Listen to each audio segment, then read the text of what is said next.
kenapa kita datang hari ini? Karena kita mau mendengarkan pembelajaran hidup dari speaker yang luar biasa, teman-teman. Speaker ini tuh saya tahu orang yang sangat-sangat cemerlang, teman-teman, di Prudential. Awal-awal itu achievement prestasinya luar biasa. Betul. Tapi yang bikin luar biasa lagi kalau kita lihat itu orangnya tuh saya kira emang wajar, emang biasa nih kayaknya perjuangannya karena dia punya privilege, hidupnya oke, punya channel yang oke gitu ya. Tapi ternyata Bahri, beliau ini punya kisah hidup yang luar biasa, perjuangannya luar biasa. Betul, teman-teman. Betul. Sebelumnya juga gue pikir kayaknya mah biasa aja gitu ya, ternyata luar biasa ini ya. Hidupnya dikira Barbie ya. Barbie. Betul. Udah nonton? Belum sih. Oke, saya juga belum ya. Iya. Oke, teman-teman, yang satu ini juga mungkin nambahin ngelengkapin dari yang tadi Daniel ceritain, teman-teman. Gua berkesempatan ya, bersyukur bisa satu trip dengan beliau ini, teman-teman ya. Jadi masih muda, lincah-lincah gitu, teman-teman ya. Di sana itu, wah kayaknya nggak ada satu sudut yang nggak kefoto, teman-teman ya. Jadi dia betul-betul tidak melewatkan ya perjalanan bersama Prudential, dan menurut gue gila banget sih untuk newcomer. Kenapa gue bilang newcomer nih? Kalau lu kayaknya udah bangkotan, old ya. Langsung aja. Oke, tapi dia ini baru datang udah punya prestasi segudang Nil. Kalau kita nggak belajar dari orang ini namanya keterlaluan Nil. Ya. Betul. Tanpa berlama-lama lagi Nil. Kita mau saksikan Monday Punch-nya.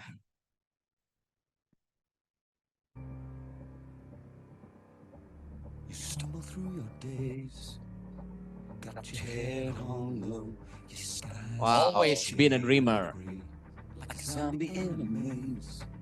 Ini dia backgroundnya. Iya. Background ini ya, kuliahnya.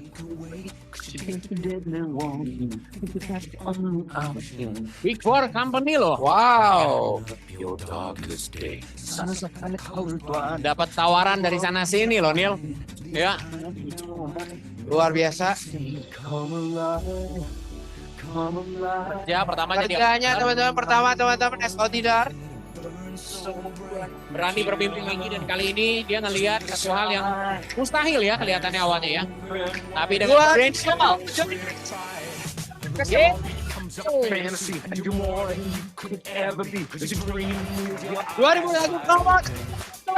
Wow. Juli itu udah resign dan memutuskan buat full time. Wow. 2022-nya biar. Dan halo teman-teman semuanya, pagi. Hari ini masih grogi ya. Tadi ngobrol sama Ko Victor juga sebelum sharing masih grogi. Katanya harus 10.000 kali dulu ngisi M3 atau empowering baru nggak grogi. Jadi nggak apa-apa lah ya hari ini grogi. Oh iya Om. Hari ini bakal sharing tentang ya thank you kok. Very good, very well ya. Jadi hari ini mungkin bakal sharing dikit apa yang dirasain selama 1 tahun, karena ternyata ini pas banget bulan lalu adalah 1 tahun semenjak aku resign dan full time. Jadi mungkin hari ini bakal lebih ya sharing tentang apa yang dirasain pas looking back kayak ngambil keputusan resign itu gitu, karena menurut aku salah satu keputusan yang berani buat saat itu buat ninggalin pekerjaan sebelumnya gitu. Judulnya, karena hari ini ada teman-teman yang baru, mungkin introduction sedikit sekilas. Tadi ada teman-teman online juga, halo. Jadi nama aku Putri, aku lahir tahun 98, bulan depan bakal umur 25. Boleh dicatat siapa tahu mau kirim hadiah. Kuliahnya di akuntansi Unpar angkatan 2016 dan sebelumnya kerja di EY audit gitu. Sekilas saja. Oke, jadi hari ini judulnya adalah Imperfect Courage. Karena setiap ngelihat lagi kayak keputusan buat resign tahun lalu selalu inget wah berani juga ya gue kayak gitu. Oke, nah next mungkin. Nah, kalau kita cari di Google, courage itu artinya kemampuan buat ngelakuin sesuatu yang katanya tuh menakutkan gitu ya. Nah, boleh next lagi.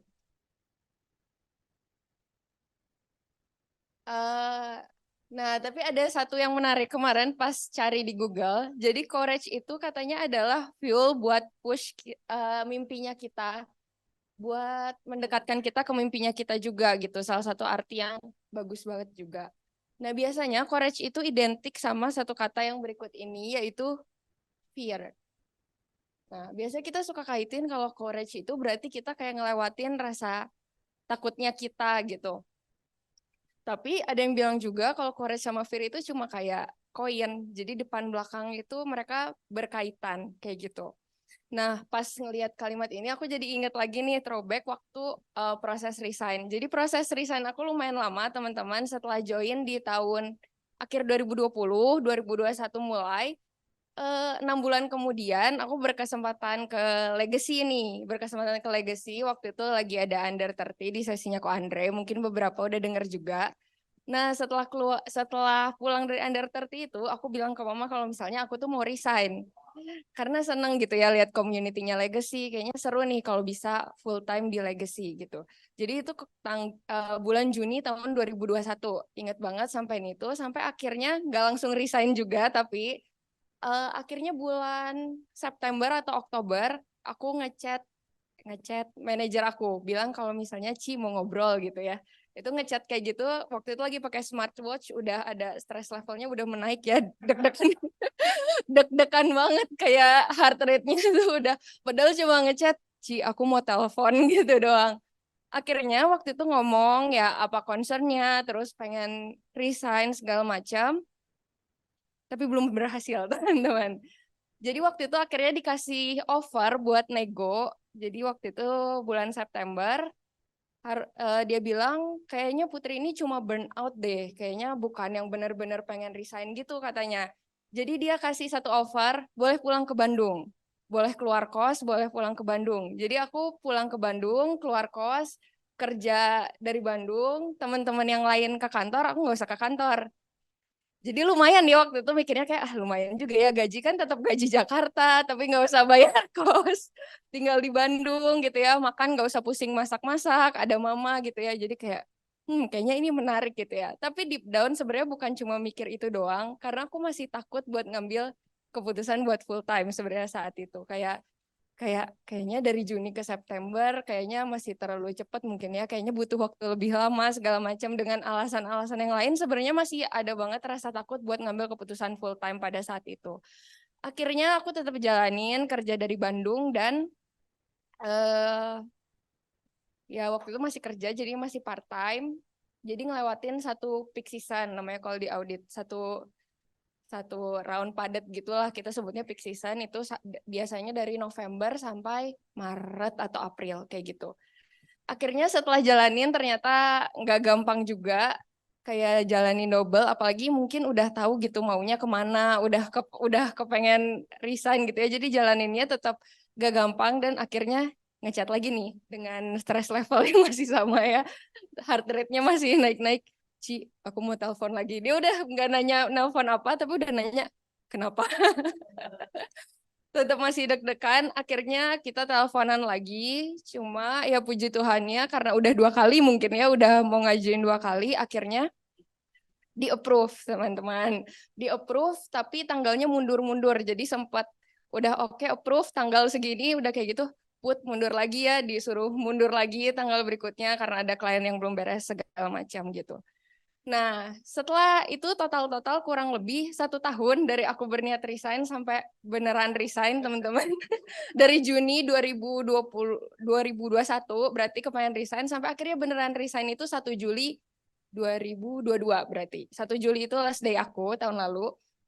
Nah, tapi ekspektasinya gimana nih? Pas beneran resign harusnya excited gak sih? Kayak kita tuh udah pengen sesuatu dari 1 tahun yang lalu, terus akhirnya kesampaian gitu, kayak harusnya mah kayak happy gitu ya, yes akhirnya kejadian gitu ya resign. Tapi malah rasanya tuh nggak kayak gitu. Pas resign tuh lebih banyak ya, ada leganya lah gitu, wah akhirnya nggak usah lembur-lembur lagi nih ya kayak gitu, ada happy-nya gitu ya, ini kayaknya fresh start gitu atau segala macam. Tapi rasa takutnya tuh masih ada, justru kayak kerasanya tuh lebih, apakah lebih banyak gitu ya, kayaknya lebih banyak juga karena waktu itu ngerasanya kayak kayaknya aduh takut banget nih kalau salah jalan gimana ya, salah pilih gitu. Enggak.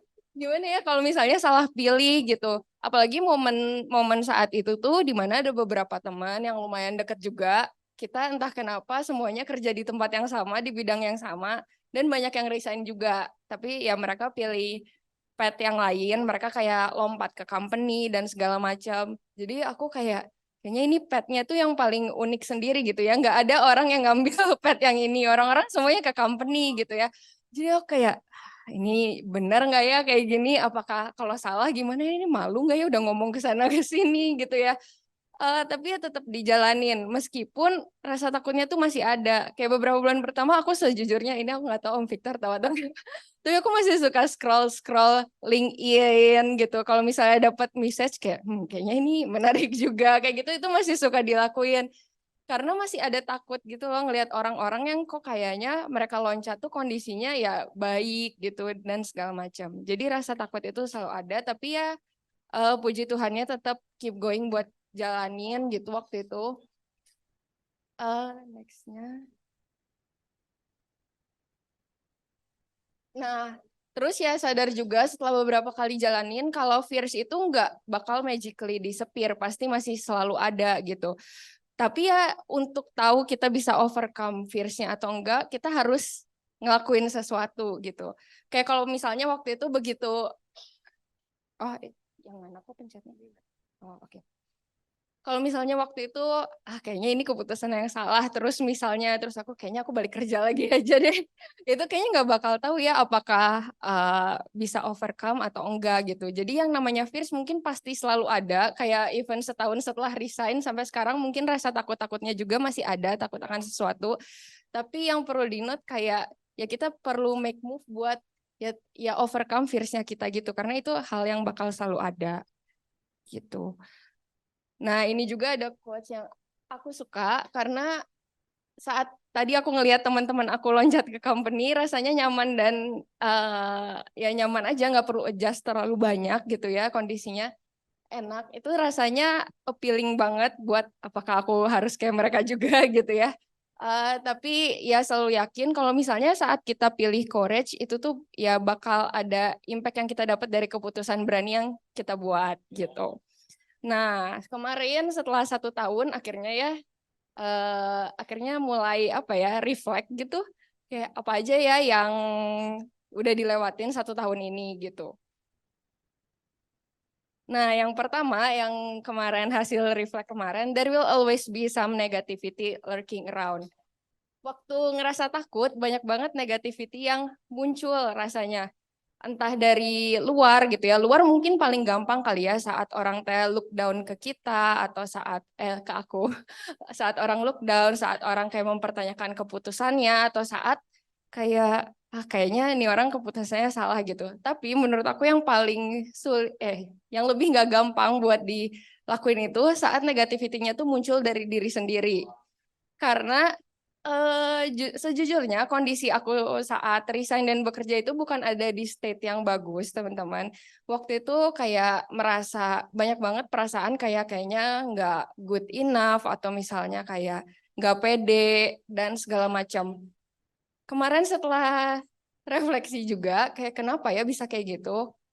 Ini kejadian yang lucu kalau lihat chat. Jadi dulu di pekerjaan sebelumnya workload-nya banyak, waktunya sedikit gitu ya. Jadi buat seniornya buat ngajarin kita juga pasti waktunya terbatas. Jadi mostly itu kita learning by doing gitu. Jadi kita ngelakuin, kita belajar, kita ngelakuin, kita belajar gitu. Banyak banget momen dimana kita ngerasa bodoh aja gitu. Aduh kok gue nggak ngerti ya gitu. Banyak momen ngerasa kayak gitu. Dan karena teman-teman aku banyak yang ngerasain kayak gitu juga, isi chat kita tuh kebanyakan kayak gitu. Ya ampun gue bego banget dah hari ini kayak gini-gini. Iya gue habis dimarahin soalnya gue kayak gini-gini. Jadi kata-kata itu kebayangnya on repeat selama 2,5 tahun kalau kita ngerasa kita tuh bego. Padahal ya mungkin belum tentu emang beneran bodoh gitu ya. Cuma karena bayanginnya satu grup chat isinya berkeluh kesah kayak gitu. Lama-lama mungkin itu tertanam dan membuat confidence-nya itu jadi turun. Karena aku selalu merasa setiap hari kalau aku bodoh gitu. Tiap hari dikasih tugas, ini bisa nggak ya? Kayaknya aku belum sampai ke sini deh. Kayaknya masih belum bisa kayak gitu.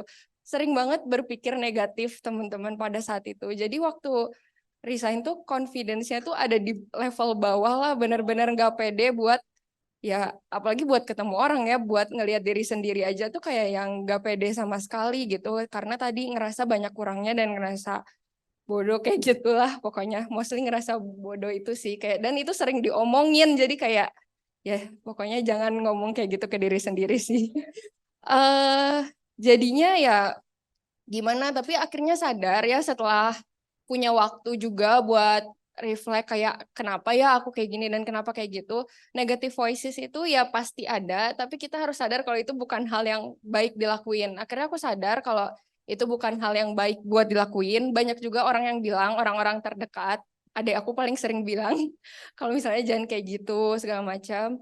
Nah jadinya oh oke, aku mulai sadar kalau misalnya hal itu nggak boleh dilakuin, punya pemikiran negatif, punya pandangan negatif buat diri sendiri gitu. Dan ya bersyukurnya dengan mulai menyadari kalau itu hal yang bukan hal yang baik, menurut aku itu udah one step ahead gitu. Karena aku sadar kayak ada hal yang perlu aku ubah dari diri aku gitu. Dan ya setiap hal itu muncul, ya udah dihadapi aja, confront them each time you hear them. Jadi kayak setiap itu muncul, ya udah dihadapin, setiap itu muncul dihadapin. Prosesnya tentunya nggak gampang, nggak cuma seminggu 2 minggu, butuh proses panjang juga buat akhirnya kayak oh iya aku ternyata nggak bego, aku ternyata bisa kok, dan ternyata membantu banget hal ini gitu. Yang kedua yang aku pelajari setelah 1 tahun itu adalah embracing vulnerability. Jadi kadang orang vulnerability ini berkaitan erat sama fear sama courage menurut aku. Nah, tapi banyak orang yang merasa vulnerability itu hal yang negatif. Yang kayak, aduh kayaknya gue lemah deh kalau misalnya gue menunjukkan vulnerability gue ke orang lain. Kayak aku juga sempat mikir kayak gitu, kayaknya kelemahan tuh jangan ditunjukin ke orang lain gitu, biar di-keep ke diri sendiri aja. Jadi orang lain kalau ngelihat ya baik-baik aja, fine-fine aja gitu ya. Tapi vulnerability itu gak harusnya kita accept, bukan disembunyiin gitu. Dengan kita accept kalau ya pasti ada momen vulnerability di proses kita buat keep growing, kayak kita bisa ya 1 step maju lagi gitu, karena kita tahu ya kita pernah punya momen di mana kita down dan segala macam. Selama jalanin proses selama 1 tahun juga ya sering down pastinya ya, naik turun juga. Semoga kok Victor nggak bosan dengar cerita aku ya, karena aku sering banget curhat-curhat nggak penting tentang down-down. Bayangin ya dia harus ngedengerin aku curhat lagi down, lagi down, lagi down gitu. Tapi ya beruntungnya selama prosesnya jadi apa ya, jadi mulai accept kalau itu tuh part dari diri kita gitu yang harus di-accept supaya kita bisa jadi orang yang lebih baik dan lebih maju lagi kayak gitu.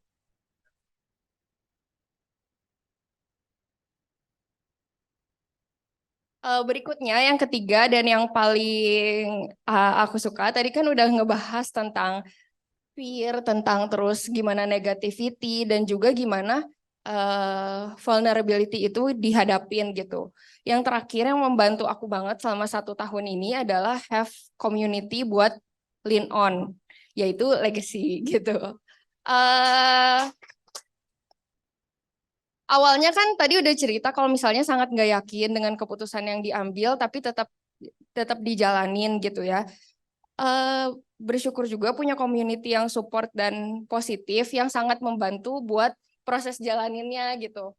Yang kerasa banget itu adalah tahun lalu, mungkin ada yang udah tahu, ada yang belum tahu. Tahun lalu kan goalnya sebenarnya promosi AD.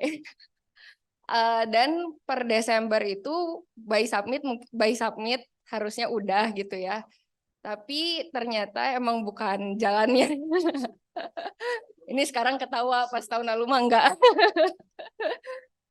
Belum jalannya, tapi bersyukur banget waktu itu tuh tahun lalu benar-benar banyak teman-teman legacy itu yang ngechat gitu ya, even yang di Jakarta segala macam, benar-benar ngechat buat support, nanyain gimana progresnya segala macam gitu.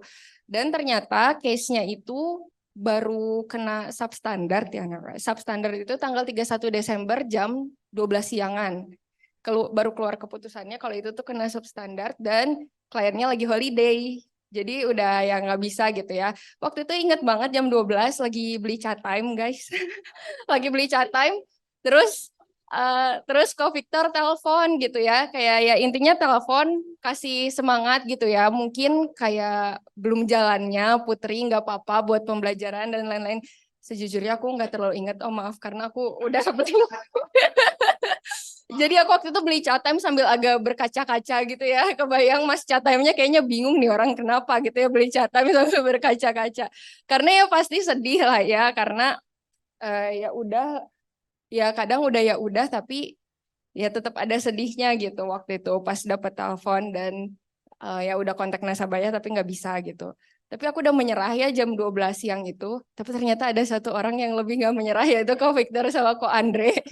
Sampai sore mereka masih ngechatin Pru. Kayak ini kita ada medical yang lain, ada segala macam. Jadi di saat aku udah memikirkan jam 12, aku harus menghibur diri nih. Mungkin pesan makanan enak. Oke nih ya setelah jam 12 siang ini.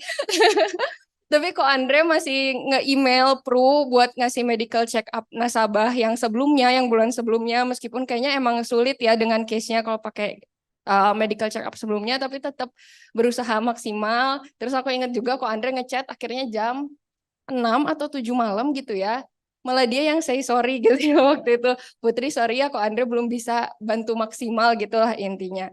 Tapi ya hal itu sih, hal terakhir yang akhir tahun itu yang bikin makin bersyukur banget ada di Legacy gitu. Dan yang awalnya takut-takut, sebenarnya sampai akhir tahun rasa takutnya tuh masih lumayan besar. Apakah aku ngambil keputusan yang benar atau enggak dengan full time dan resign gitu. Tapi setelah kejadian ini nih, setelah ya ngerasain gimana suportifnya ada di community yang positif dan baik, itu tuh jadi malah hal ini yang bikin bersyukur dan yakin gitu. Oh kayaknya aku tuh gak ngambil keputusan yang salah meskipun takut-takut di 6 bulan kemarin, tapi ngerasa kayak oh iya bersyukur udah ngambil keputusan ini gitu karena jadi ngerasa banyak grow dan segala macamnya. Dan setelah 1 tahun ngelewatin, setelah resign dan beberapa proses yang tadi sempat diceritain, sekarang mah udah nggak terlalu takut, lebih banyak bersyukurnya teman-teman karena udah ngambil keputusan berani buat resign. Karena banyak banget perubahan positif yang dialamin, mulai dari mindset yang awalnya tadi selalu mikir negatif, terus gimana gimana sadar gitu kalau misalnya punya potensi yang lebih banyak yang bisa dikembangkan gitu. Kayak hari ini ngomong kayak gini gitu ya. Dulu aku nggak pernah nyangka kalau bisa dilakuin meskipun masih agak berantakan-berantakan dikit lah gitu. Dan ya nyadar juga banyak banget yang disadarin mulai dari pentingnya punya waktu dan pentingnya punya community yang suportif gitu. Jadi ya mau mungkin reminder juga buat kita semua pasti prosesnya gak gampang dan pasti banyak ups and downs-nya. Tapi pas lagi down itu menurut aku back to community adalah cara yang paling bagus gitu. Karena banyak orang yang ya bisa jagain kita gitu buat kita ada di track yang tepat buat ingetin lagi apa yang mau kita capai gitu.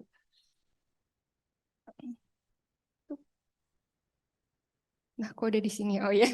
Nah, asa cepat jadinya.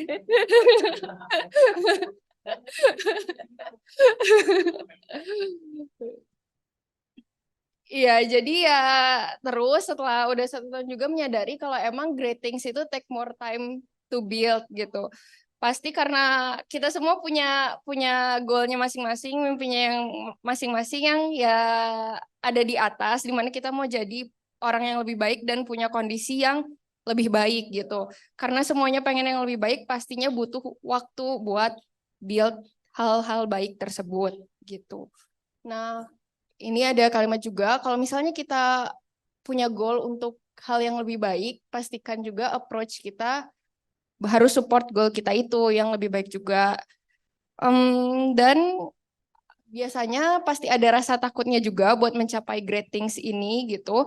Tapi aku percaya setelah kita lewatin, biasanya jadi kayak oh ternyata nggak seserem itu ya. Kayak sekarang setelah 1 tahun ngejalanin, soalnya pas pas lihat lagi kayak oh kayaknya nggak seserem itu sih, kayak untung ya ngambil keputusan itu. Nah tapi hal itu bisa dirasain kalau misalnya ya kita tetap moving forward dan ngambil keputusan-keputusan berani itu sih menurut aku kayak gitu. Nah berikutnya kadang comfort zone, hal-hal yang buat nyaman itu hanya bikin kita comfortable kalau kita nggak berprogres sama sekali. Jadi kalau misalnya ngelihat orang lain merasa nyaman dan kita nggak usah sirik dulu kayak aku tadi. Tapi apa kok?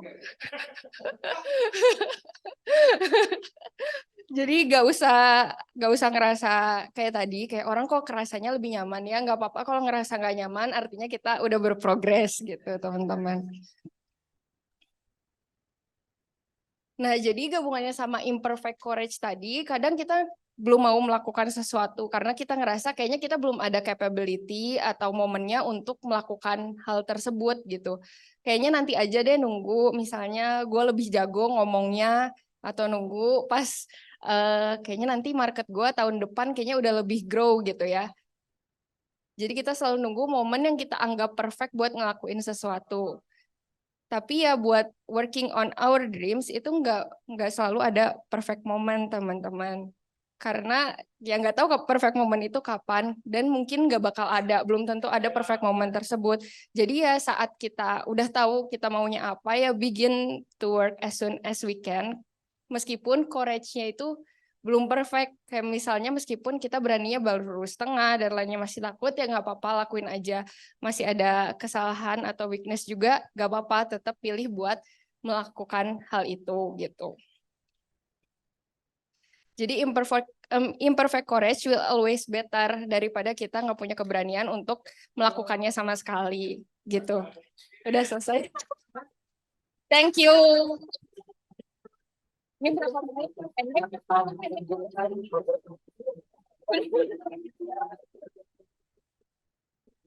Ah. Wah, tepuk tangan paling meriah dong buat Putri dong. Wow. Oke, oke, oke. Sebelum duduk, kalau di sebelah kanan kiri lu ada orang yang umurnya di bawah 30 tahun gitu ya, di bawah 25 tahun. Ya kalau ada di sebelah kanan kiri lu boleh bilang sama dia, kita hari ini belajar dari Putri. Kita hari ini belajar dari Putri banget lah, wow. Wow, silakan duduk, silakan duduk. Wow, silakan duduk. Oke. Saya keingetan judulnya Putri adalah V8 naik premi 80 juta ya. Desember itu ya, tanggal 31 gua makan siang, gua makan malam masih inget tuh ya. 80 juta, gila gimana ya 80 juta. Jadi teman-teman yang hari ini masih tanggal 31 Juli, saran saya adalah jangan tunggu sampai Desember ya. Oke, bilang kiri kanannya kalau lu tahu dia mau ngejar AD, mau ngejar Star Club ya. Goyang-goyang kiri kanannya, ini waktu yang tepat banget ya, ini waktu yang tepat banget. Oke. Ya, 31 Desember nasabah udah di luar kota dan naiknya premi 80 juta. Itu judulnya adalah senyum ya, judulnya adalah. Aduh, oke. Oke. Di umur 23 decide buat full time ke sebuah bisnis yang populasi 99% teman-temannya Putri ini bukan bisnis yang bagus. Oke, 99% populasi bilang lu ngapain sih keluarga, tapi punya sedikit courage aja untuk Putri akhirnya memutuskan dan untuk ada di sini dan akhirnya kita boleh lihat hari-harinya Putri jadi influence yang banyak buat orang banyak. Saya pikir kita perlu tepuk tangan dong buat Putri dong. Wow. Wow. Ya. Oke. Asik banget. Great things take more time to build. Great things take more time to build. Oke. Mungkin 2 tahun, mungkin 5 tahun, mungkin ada yang butuh waktunya 8 tahun, mungkin 2 bulan yang namanya time to build. Oke, mungkin 2 minggu. Ketemu orang yang lu lagi mau coba teleponin, janjian mungkin waktunya kita nggak langsung closing di hari ini. Tapi mungkin 2 minggu. Tapi yang saya pengen bilang, hal-hal yang bagus butuh waktu untuk boleh terjadi. Hal-hal yang bagus membutuhkan waktu. Oke, semua hal yang bagus membutuhkan waktu. Bilang kiri kanannya, hal-hal yang bagus membutuhkan waktu. Oke, mengingatkan buat kita semua, buat kontes, menurut saya kontes yang bagus. Ini kok baunya udah batagor enak begini? Ini baunya enak begini batagor ya, bener ya. Gila, biasa makan sampai depan udah kecium loh, Cak. Wah, asik banget nih ya. Oke, mengingatkan buat hari ini, itu tanggal terakhir buat kita ngejar, terutama teman-teman yang boleh manfaatin 3 bulan berturut-turut, 10 juta API aja, boleh dapetin yang namanya 3 juta. Oke, uang kecil mungkin buat kebanyakan dari kita, tapi bukan soal uangnya. Bukan soal uangnya. Lalu soal apanya? Habitnya, transfernya. Lalu soal apanya, Andre, kalau bukan soal uangnya? Berusahanya boleh. Apalagi? Responsnya kita boleh, soal mimpi boleh. Courage itu sama kayak karakter yang bagus. Itu sama kayak kalau Daniel lagi mau apa sih? Apa yang angkat bola? Apa namanya? Squat. Oke. Semua karakter yang bagus, courage, disiplin, endurance, apalagi memaafkan, ya, melupakan, maafin orang lain kesalahan, maafin diri sendiri, itu orang bilang seperti orang squat, ya. Pada awalnya lu nggak langsung angkat yang beban yang berat. Disiplin itu nggak langsung lu angkat beban yang berat. Tapi mulai dari yang ringan dulu. Oke, sampai akhirnya lu latihan terus seminggu, 2 minggu, lu akhirnya lebih bisa taruh itu negative thinking, ketakutan. Oke, beban yang ada apalagi? Pahit sama orang, kecewa. Akhirnya setelah lu punya kekuatannya, lu bisa taruh itu di tempatnya lagi. Awalnya mulai dari hal yang kecil. Tadi Putri cerita dari hal yang sebenarnya gue masih rada ragu-ragu. Gue lihat LinkedIn juga berkali-kali. Disiplin yang kita punya hari ini di 31 Juli bukan soal 3 jutanya, Bung. Buat banyak dari kita nggak penting. Tapi soal bagaimana lu bikin habitnya. Oke, bagaimana kita bikin habitnya, bikin courage-nya. Kalau hari ini kita nggak ngejar, apa jaminannya tanggal 31 Desember kita akan ngejar? Kalau seminggu ini kita nggak lakuin dengan upaya yang lebih courage, kata Putri, apa yang bikin lu yakin bahwa di Oktober, November lu akan lakuin hal yang lebih courage?